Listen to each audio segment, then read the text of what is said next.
South Africa force and Rwandan force are about to go at it. If you're not informed, maybe you need to check it out.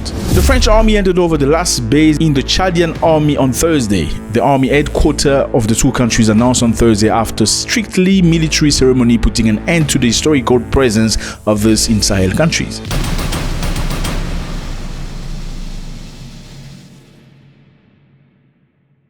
The South African force and the Rwandans have had issues in the Congo, where a few South Africans were unalive by Rwandan force. What does President Kagame mean when he says Rwanda is ready for a confrontation should it be necessary?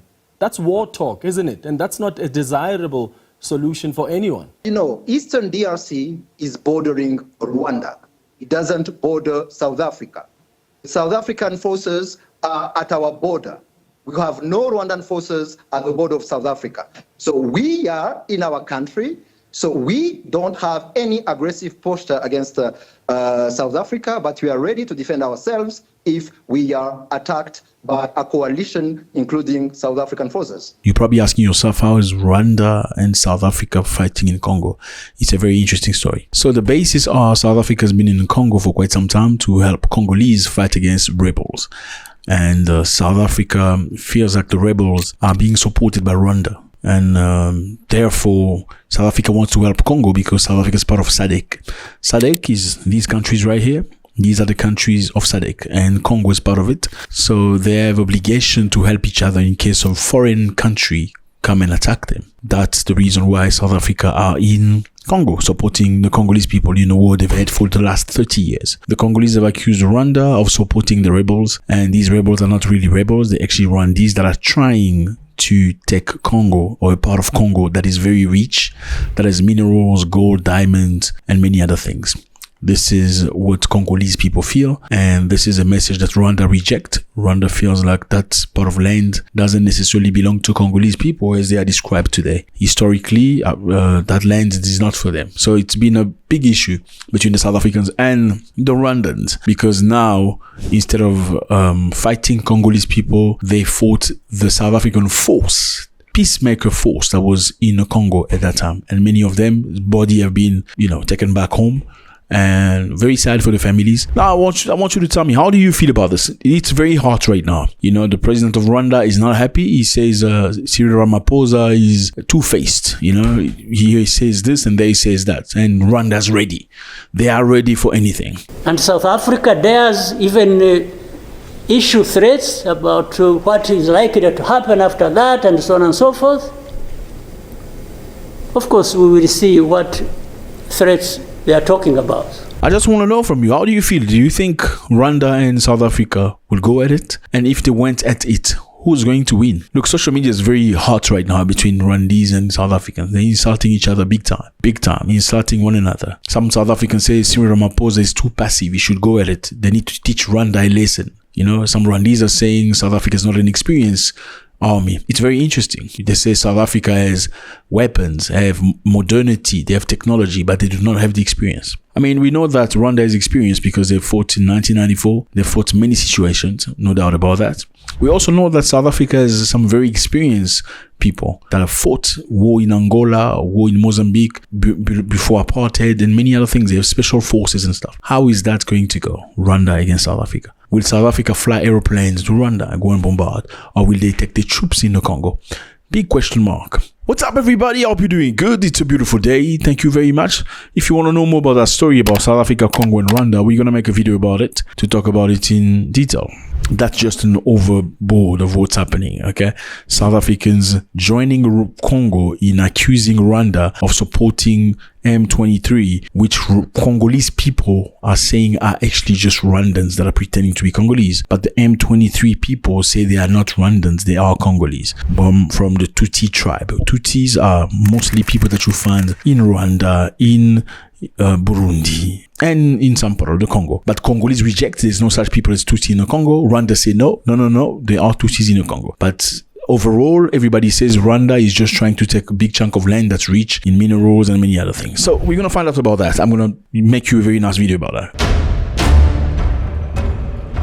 Okay, now the French have handed over the last base in Chad. Do you remember Chad? This is Chad right here. Yes. The French army handed over the last base in the Chadian army on Thursday. The army headquarters of the two countries announced on Thursday after strictly military ceremony putting an end to the historical presence of this in Sahel countries. Very interesting. The handover of Sergeant Adji Kosei base in N'Djamena definitely closes the French presence in Chad in accordance to the wishes of the high authority. Okay, Chad is this country. Very hot, very warm. Brand new president. This man right here, he succeeded to his own father, who was the president for many, many decades. Some people didn't like him, some people liked him. The majority of people did not necessarily like him. He was supported by the French. Many people perceive him as a dictator, but was not seen as a dictator because he was supporting France until he fell during fight against terrorism. So he went to front with the weapon and he fell. And he was succeeded by his son temporarily after election. His son won. People say his son didn't quite win. It was a lie. Anyway, his son is in power right now. Okay. Now, the son of this president had trying to keep a relationship with France, and France was very happy to have him. Okay. Now, how did the French get to this country? French colonized many African nations. These are the countries colonized by France. That is why these countries speak French as a national language. It's very sad. I will never stop saying it.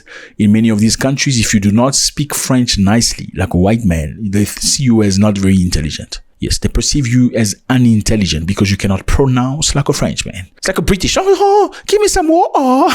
I want some butter on my bread. Yeah, it's the same thing. The more you do water and butter on my bread in French, the more they perceive you as super intelligent. After colonialism, France said to go back to Europe and leave the African countries alone. They said, okay, before we leave, we're going to sign a piece of paper. Okay, let's sign a piece of paper that's going to allow us to kind of stay here, even though colonialism is over. We're going to still stay with you because we are a good friend, right? We're still going to teach you how to eat cheese, you know what I mean, until you get it right, because you look like you don't quite know how to suck the cheese out of your teeth. We're going to stay with you. So they had an agreement with many of these African countries that allowed France to stay in Africa and have its influence continued in many, many levels. And this agreement had to mention a couple of things, including military support. So France was obligated to provide military support to Chad in case of external aggression or internal conflict. Okay, so you're going to stay with us, your soldiers will stay with us. In case anybody attacks us, you can react, you can act. Number two, we were going to do joint exercises between Chad and France in order to have the knowledge, the know-how to, together. The French soldiers were to go train the Chadian soldiers so they can be up to date with training and military. Now, the duration and the termination of the contract was agreed to be subject to a periodic renewal and also could be terminated by either party. So whoever said, okay, I think this is over, that will be over. But France made sure that during all these years, they had as president somebody that looked after the interest of France. Now, Chad has been fighting terrorism for a long time. After the death of Gaddafi, there were terrorists that came from Libya and some came from Nigeria. Principally, there was Boko Haram and ISIS West Africa. These are horrendous people that did some of the worst things ever in this area. And now Chad had gone to many attacks. Now, there was one specific attack where these people came and attacked people in Lake Chad. They unalived many soldiers. And after doing that, Chad was very angry because France never reacted. Even though the French soldiers were not far from that, not far away. They could have reacted and attacked and riposted and fight against these guys. So they don't unalive so many Chadians. They did not react. Why is Chad alone on the battleground? That is a real question. Why haven't these refugees, internally displaced people, received any help from the international community? Why haven't they been taken care of by the humanitarians? Nobody can accept to be the only one suffering losses when attacks occur, or to be the only one having their defense forces laid to rest. And that's happened very recently. And the president was very unhappy with that. Why are they there then? Why are you in my country if you're not going to help me fight? Because you said you're going to be with me. In case of any external or internal issue, you're going to react. Why are you guys just sitting there eating pizzas and macaroni cheese and just being joyous of seeing some of our women whilst we need them in front? They're not fighting. No, makes no sense. Now, they thought the younger man, the son, would be as passive as his father because his father understood that If you stand against France, you're probably not going to last as a president. Let's just shut up when they do wrong things, provided that we have bread. Just tell the people that things are going to be okay. Well, the sun was not up for that. So the guy said, you know what, France, thank you very much. Thank you so much, but hey, I think we over, okay? I think it's time for you to leave. Our country, values its independence and sovereignty. Thank you for your assistance. We think we can fight this ourselves. Je voudrais exprimer mon indignation vis-à-vis des propos tenus récemment par le président Macron qui frise les mépris envers l'Afrique et les Africains. Je crois qu'il se trompe d'époque. And this hurt very deep into the heart of the French. Why? Because just shortly before that, foreign minister of France went to Chad to have a discussion with the president. Hey, welcome, brand new president. We like you as a president. We happy with you. And he was like, yeah, we like you too.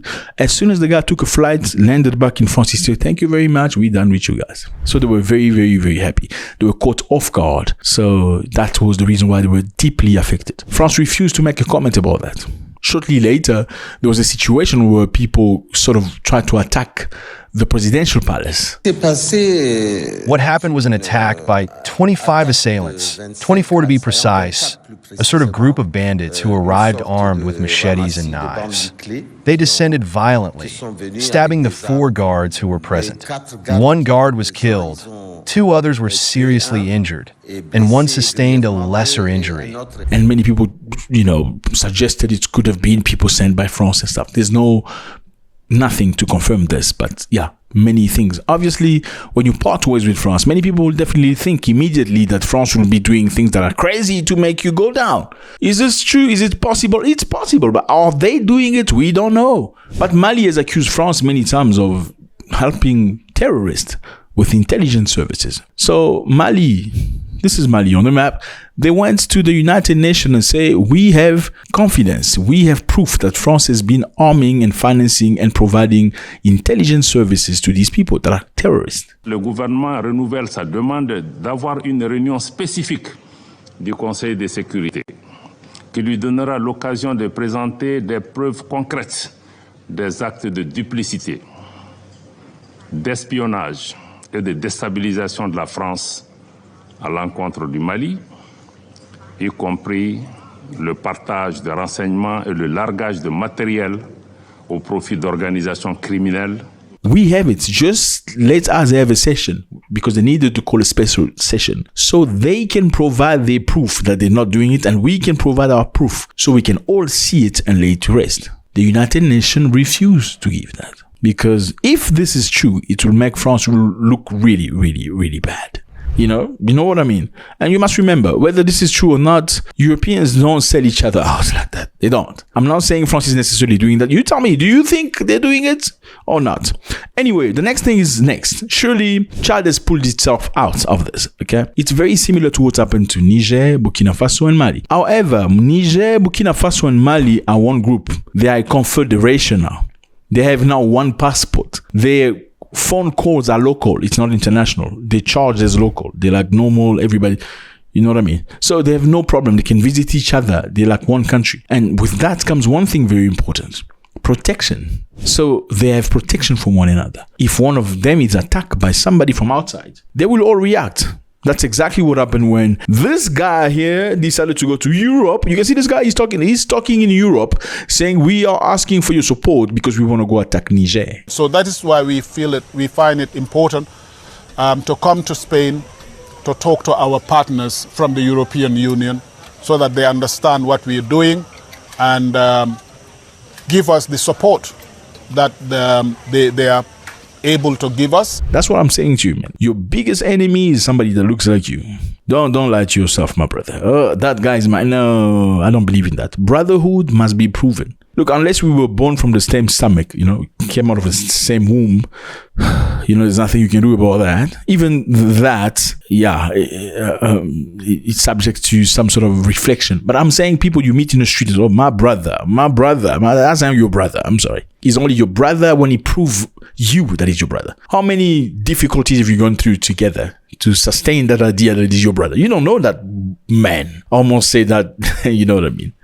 You don't know them. Okay, because people who poison people are people they know. Somebody who sold Lumumba, remember Lumumba? This is Lumumba. This man fought for his people in the Congo. This is the Congo. He fought for the Congo, wanted to kick out the Belgians. He was angry. He wanted freedom. He wanted his country to be serene. Guess who sold him? His own brothers. This guy here, Mobutu. He trained Mobutu into politics. He showed Mobutu how to do things. Mobutu wanted to be the king beside the king. Sure. And he sold him to the white man. They unalived him. You see this man, Thomas Sankara, he was sold by somebody who called him my brother. Look at the brother. That's his brother. Look at the picture here. You can see they look like real brothers. Well, then France said we don't like this guy because this guy is promoting Africa. He wants Burkinabe people to be free, to have their own things, to have their own textile industry, to use their own cotton, to not buy Gucci and Versace for expensive. Je vois le jean avec ses bien cousus là, les vis, c'est bien. Mais ça c'est américain, vous voyez même c'est marqué en bas San Francisco. C'est écrit San Francisco. Qu'est-ce que vous voulez qu'on fasse? He wants Burkina Faso people to put money together and not ask money from World Bank. Can you help us unalive him so we can make you the boss on his behalf? What do you think? Guess what he said? I'll kill him tonight. Yeah, that's his brother. Le jour où vous attendez que Blaise prépare un coup d'État contre moi, ce ne sera pas la peine de chercher à vous y opposer ou même de me prévenir. Ça voudrait dire que c'est trop tard et que ce sera imparable. Il le connaît tellement de choses souvent que personne ne peut me protéger contre lui s'il voulait s'attaquer à moi. Il a contre moi des armes que vous ignorez même. Thomas Sankara is saying, if Blaise Compaoré want to kill me, there's nothing you can do about it. You heard that? So stop lying. You stop lying to each other. My brother. Okay, I get you. I understand the feeling. I don't want it to be the feeling. I want it to be a reality. Or else you can keep it yourself. I respect you though. So that's what it is. If Chad wants to move forwards, we believe it needs to be friends with these guys. Niger, Burkina Faso and Mali. Because these are the people that are thinking differently. You can clearly see the Chadian president is also thinking differently. And he's trying maybe to keep independency from both CDAO, ECOWAS, and these three countries. He doesn't want to take sides, maybe, but you can't fight a fight like this by yourself. Somebody told me a while back, he says in life, you make money, right? But there's something about money. They say money is a spirit. When you reach a certain level of money, you either have God or you have the devil that support you. Or else, if you reach that level and you don't have God, the devil is going to take the money away from you. Because he's going to look at you and say, who is this guy? How did you get this money? No. You must either come to me or go to that dude I cannot name. Money, you can have money, but to reach a certain level of money, you can't be, I don't do God or the devil. You must choose one of them. It's a very interesting concept. It's the same for Chad. It's free now, but it has to be friend to somebody, or else it's not going to do good. It's either had to be Russia and these guys, or be with America, or else somebody's going to take over. Who's going to take over? You know who's going to take over. You're in power now. You must go back to your shithole countries. Because of their interest, they used to have a military base right there. It's not there anymore. Let me know how you feel about this, fellas. It was a great pleasure. Look how I'm sweating. God bless.